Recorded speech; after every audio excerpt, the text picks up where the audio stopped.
অনেক সময় মানুষ অতীতকে দেখেন আর তখন অহংবোধে পরিপূর্ণ হয়ে ওঠেন। কখনো বর্তমানের দিকে তাকান, ভবিষ্যতের দিকে তাকান আর পরিতৃপ্তিতে ভরে ওঠেন। কেন বুঝতে পারেন না একটা সহজ কথা? এই যে সৃষ্টি, এই সৃষ্টি হলো একটা বড় চক্র যা বারংবার আপনার কাছে ফিরে আসবেই। কঠিন থেকে কঠিনতর পরীক্ষায় আপনাকে নিযুক্ত করবে, যাতে আপনাকে উত্তীর্ণ হতেই হবে। যা কাল ছিল তা আজ নেই, এটা সবাই জানেন।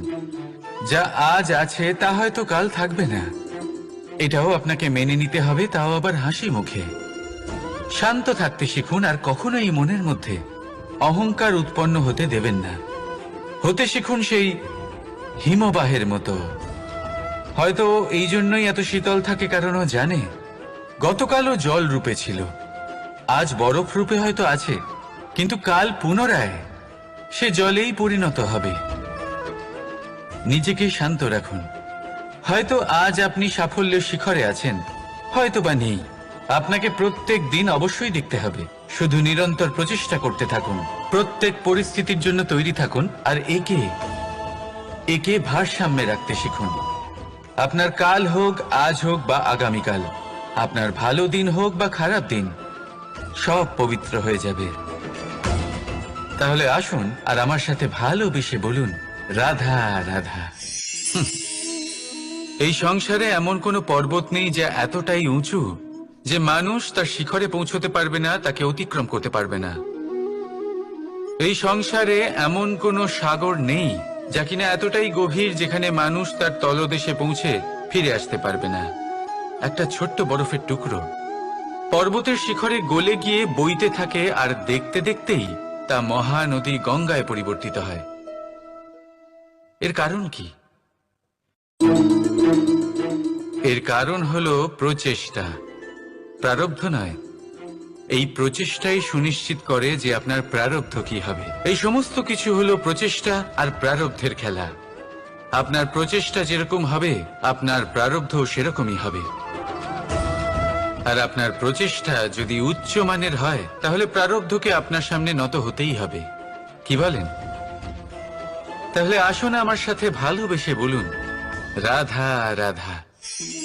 অনেক সময় যখন আমরা কর্ম করি, সাফল্য লাভ করি, কঠিন পরীক্ষায় উত্তীর্ণ হই, বড় কাজ করি, আমাদের মনে হয় এই সংসার আমাদের একটু প্রশংসা করুক, ভালো লাগে। অনেকবার মনে হয় এটা হলো আমাদের কর্মের ফলই বটে, আমরা আনন্দ পাই। কিন্তু যখন আমরা এই প্রশংসা পাই না, তখন কি হয়? আমরা দুঃখী হয়ে যাই, ভেঙে পড়ি। মনে হয় যেন আমার জন্য কেউ চিন্তাই করে না। এমন মনে হয় যেন আমাদের আনন্দে অন্য কেউ আনন্দই পায় না। অনেক রকম ভাবনা আসে। কিন্তু আমি আপনাকে একটা প্রশ্ন করতে চাই, আপনি যে কাজই করেন না কেন, যে কর্মই করেন না কেন, তা কি শুধুমাত্র প্রশংসার জন্য করেন? যদি এরকম হয়ে থাকে, তাহলে সেই ভাবনা এক্ষুনি ত্যাগ করুন। কারণ এই প্রকৃতি আমাদের অন্য শিক্ষা দেয়।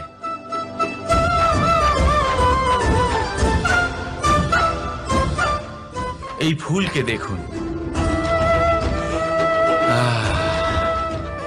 এই যে ফুলের সুবাস, যা আমার মনকে উচ্ছ্বসিত করে তোলে, মনে শক্তির সঞ্চার করে,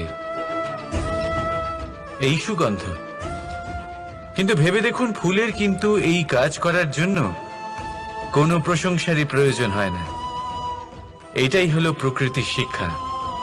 যিনি সৎ হন, সৎকর্ম করেন, তার কোনো প্রশংসার প্রয়োজন হয় না, কারণ ওনার কর্মই হলো ওনার সুবাস। মনে রাখবেন, আতর নকল ফুলে দেওয়া হয়, প্রকৃত ফুলের তার কোনো প্রয়োজন হয় না। সেইভাবেই আপনিও কর্ম করতে থাকুন শুভ চিন্তা নিয়ে। এই মনকে সব সময় শান্ত রাখুন, স্বচ্ছ রাখুন। যদি এরকম করেন, তাহলে আপনার কর্ম এমন সুবাস ছড়াবে যে আপনার জীবনে শুধু এবং শুধুমাত্র আনন্দই থাকবে। তাহলে এই আনন্দ সহকারে বলুন, রাধা রাধা। জীবন, এই জীবন আসলে কি?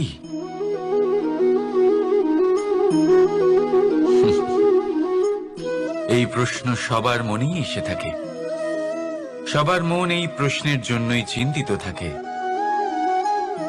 এই জীবন আসলে কি, এর উদ্দেশ্য আসলে কি,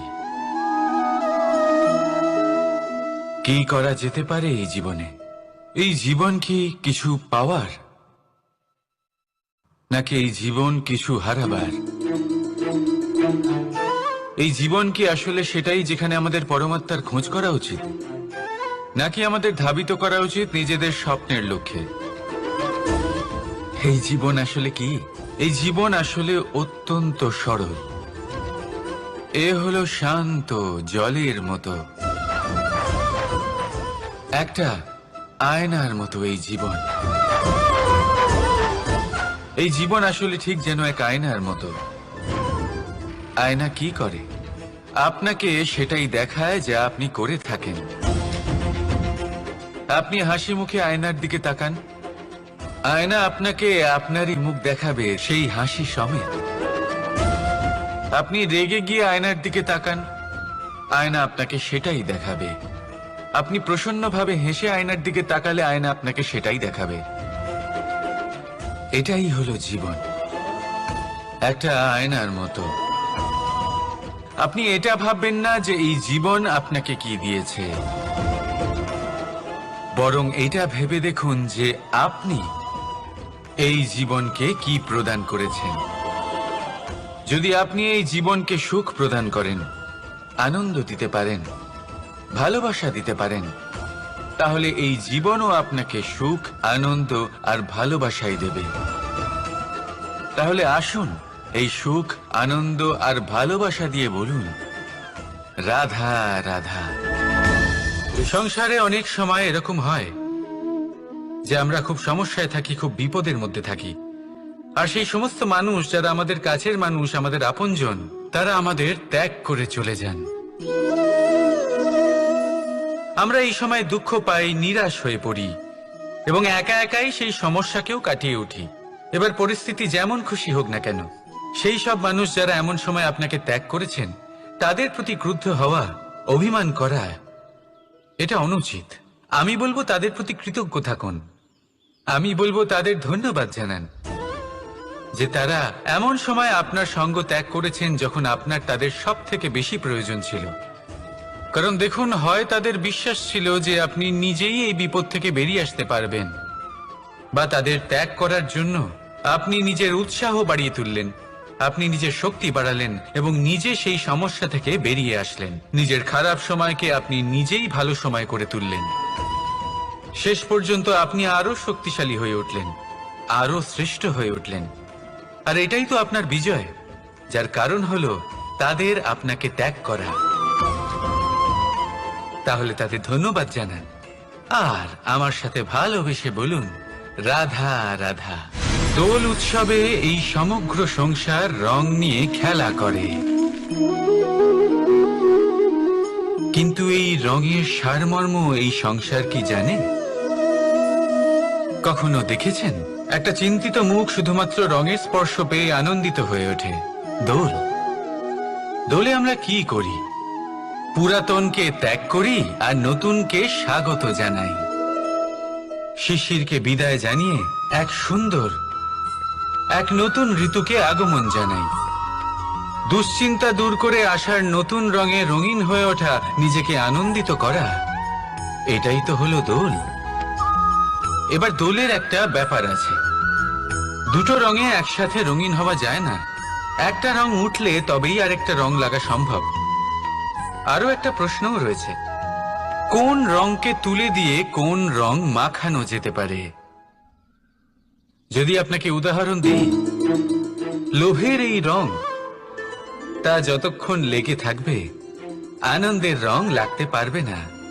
যা হয়েছিল দ্বারকাবাসী এবং সামন্তক মণির মধ্যে। ভ্রান্তির রং যতক্ষণ লেগে থাকবে সত্যের রং লাগতে পারবে না, যা হয়েছে রুক্মিণীর সাথে। আর হিংসার এই রং যতক্ষণ লেগে থাকবে প্রেমের রং ততক্ষণ লাগতেই পারবে না, যা হয় আপনার আমার সবার সাথে। তাহলে আসুন একসাথে মিলে দোল পালন করি এবং সবকিছুর উপরে বিজয় লাভ করি। অন্ধকারের স্থানে আলোর, ভ্রান্তির স্থানে সত্যের, হিংসার স্থানে প্রেমের, আর লোভের স্থানে আনন্দের এই সুন্দর রং মাখাই। শত্রুতা, ঘৃণা, হিংসা এই সব কিছু ত্যাগ করি আর সকলের সখা হয়ে উঠি। আর ভালোবেসে বলি শুভ দোল। হ্যাঁ, ওটা তো আমরা অবশ্যই বলবো, রাধা রাধা। আমাদের মনে সবসময় একটা প্রশ্ন এসেই থাকে, এই জীবন যা কিনা ঈশ্বর আমাদের দিয়েছেন, একটা জীবন। ঈশ্বর এক আত্মা দিয়েছেন পৃথিবীতে বাঁচার জন্য। যতদূর আমরা জানি আমাদের কাছে একটাই জীবন রয়েছে। আমরা ভাবি এই জীবন গুছিয়ে কিভাবে রাখা যায়। প্রত্যেক মানুষ ভাবেন যে আমি কি করি যাতে এই জীবনকে গুছিয়ে রাখা যায়, কিরকম কর্ম করব, কিরকম পুণ্য করব, কি ধরনের শাস্ত্র পড়ব যাতে আমি সেই জ্ঞান অর্জন করি যাতে জীবনটা সুন্দর করে তুলতে পারি। আমাদের সমগ্র জীবন কেটে যায় এই প্রশ্নের উত্তর খুঁজতে, সেই শাস্ত্র অধ্যয়ন করতে। এমন অনেক মানুষ তাও বুঝতে পারেন না। আসুন আজ আমি আপনাকে একটা সহজ কথা বলি, যার দ্বারা আপনি নিজের জীবন সুন্দর করবেন। জীবন, জিহ্বা, এদের দুজনেরই হলো একটাই রাশি। জিহ্বা অর্থাৎ আপনার কথা, এই কথাকে সংযত রাখুন, একে সুন্দর করে তুলুন, মধুর কথা বলুন, যতটা সম্ভব একে নিয়ন্ত্রণে রাখুন। আপনার জীবন সুন্দর হয়ে উঠবে। কারণ এই শব্দ হয় অত্যন্ত শক্তিশালী। এটা হলো এমন এক বন্ধন যা আপনার সামনের মানুষকে আপনার ব্যক্তিত্বের সাথে জুড়ে দিতে পারে। তাই এই শব্দ সংযত রাখুন, একে সুন্দর করে তুলুন। আপনার জীবন আপনা থেকেই সুন্দর হয়ে উঠবে। আর আসুন এই মধুর সুন্দর অনুভূতি দিয়ে বলুন, রাধা রাধা। এই জীবন আসলে কি? এ হলো জন্ম থেকে মৃত্যু পর্যন্ত এই সময়। কিছু মানুষ এটা বলে থাকেন যে এই যে নিঃশ্বাস নিচ্ছে, এই হলো জীবন। আর প্রত্যেক ব্যক্তি, প্রত্যেক প্রাণী, তাদের নিঃশ্বাস নির্ধারিত থাকে, নির্দিষ্ট হয়ে থাকে। তাকে সেই নির্ধারিত নিঃশ্বাস নিতেই হয়, তারপর তিনি মৃত্যু লাভ করেন। কিন্তু এটা কি সত্যি? সত্যি কি মনুষ্য জীবন এই নিঃশ্বাসের উপর নির্ধারিত থাকে? এই নিঃশ্বাসের গণনাই কি মনুষ্য জীবনের অস্তিত্ব? কখনোই নয়। মনুষ্য জীবন শুধু কিছু নিঃশ্বাস নয় যা একদিন থেমে যাবে।